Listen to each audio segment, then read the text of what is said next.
Police દ્વારા ચલાવવામાં આવી રહેલા no drugs in East Kutch campaign અંતર્ગત વધુ એક સફળ કાર્યવાહી કરવામાં આવી છે. રાપર પોલીસની ટીમ દ્વારા પ્રતિબંધિત માદક પદાર્થ કેટામાઇન ડ્રગ્સ સાથે આરોપીને ઝડપી પાડ્યો હતો. પોલીસને હ્યુમન સોર્સિસ તેમજ ખાનગી બાતમી મળી હતી કે તુષાર હિતેશભાઈ સોની રાપર બજારમાં ભૂતિયા કોઠા પાસે આવેલી રત્નેશ્વર જ્વેલર્સ દુકાન નજીક પ્રતિબંધિત માદક પદાર્થ સાથે હાજર છે.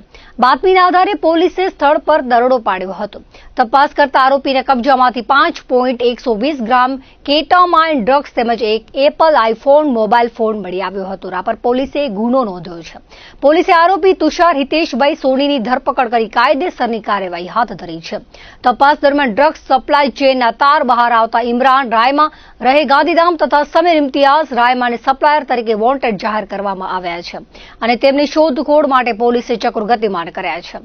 કાર્યવાહીમાં આરોપીના કબજામાંથી 5.120 ગ્રામ કેટામાઇન ડ્રગ્સ, આઈફોન મોબાઈલ મળી 55,000નો મુદ્દામાલ કબજે કરાયો છે.